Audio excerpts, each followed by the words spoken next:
member of the Hawkeye basketball family, and Dale Howard. In the time that I've been here, we became very close friends. We would not have our practice facility, our office complex, the Carver Hawkeye renovation without the generosity of his wife, Marilyn. Great husband, great father, great basketball man, and we're going to miss him. Questions? In the first half, that was as efficient of a first half as you've had, your best shooting percentage, and yet you're still down 6. What was it that Wisconsin was able to do offensively to kind of neutralize you? Second shots hurt us, no question. It's not fair. They were efficient too. I mean, they moved the ball and they take good shots, and they have good shooters taking good shots. They're a tough team to guard. So that was one of the things coming into the game that we knew we had to do a better job of. Because as bad as our defense was up there, our offensive execution was probably worse. That's possible. But today was much better. And you're right there. You got a shot. It's 6, and you have the ball to start the second half. Is that your best offense? Well, I thought it was the best understanding of when to go and when to move it on, which is absolutely critical against Wisconsin. You want to put your head down and go. It's usually a mistake against them. But if you go at the right time, you can't put your head down and go. And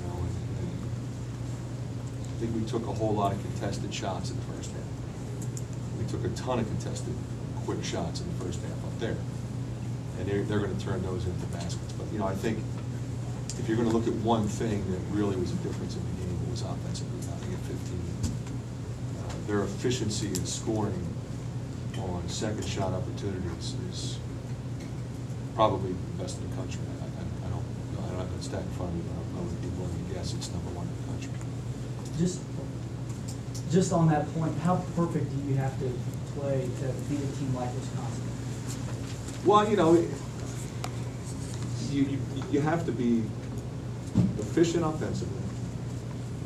You got to do a better job on the glass. You can't turn it over.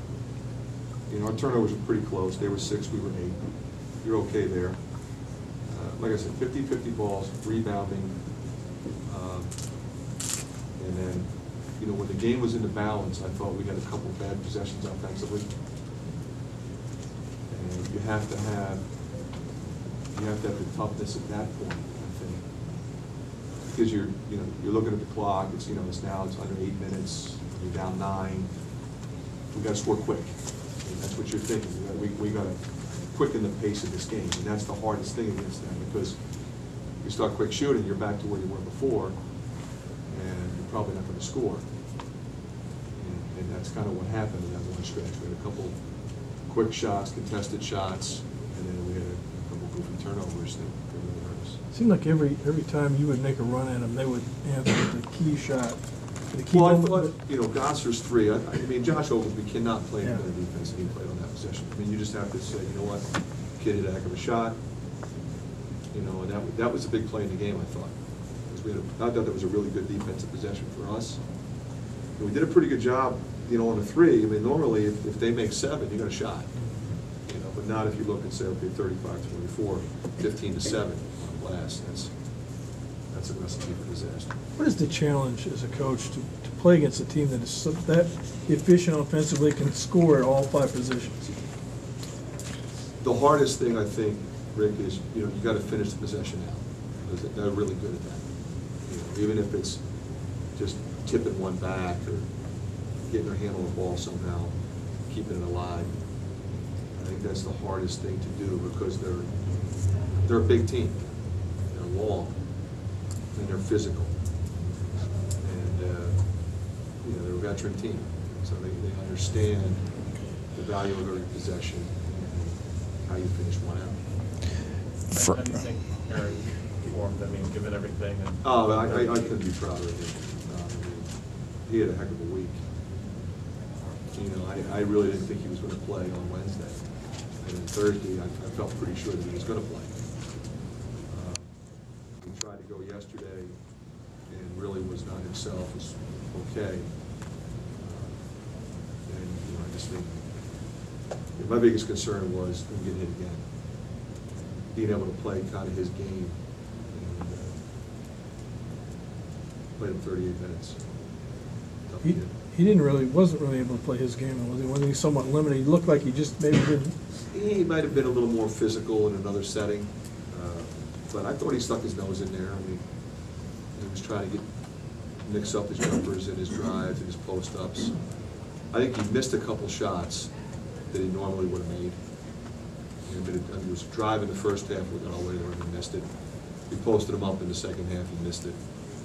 I mean, normally he makes those two shots. When did What's your Mike hurt his primary? elbow? I'm sorry. When did Mike hurt his elbow, and how did that? He didn't seem. Mike hurt his elbow in practice on Monday. On Monday. Monday wasn't a good day. You weren't. Yeah, I wasn't here. Spiro was his problem. He just tried to get through a screen and hyperextended. So he couldn't really shoot a three. That's why he kept turning down threes. And he could shoot a pull-up. He could get to the rim. But he was sideways. He didn't practice all week either. But again, tough kid. Lived in a training room just like Whitey did, and got themselves to where they could be effective. They were both effective, and they gave us a chance to win. You gotta love that about both of them. And Gabe. Gabe's probably was the least serious of the three. But, considering he relies so much on speed and athleticism, the bum wheel doesn't help. He was fine. You feel quite a bit better about this performance than the one But you that. can't be satisfied with something, You can't fool yourself into, yeah, we're better, because we lost. It doesn't change. We lost up there, we lost here. It's still only one loss. But we have to be better than we played today. Mike, you had a question?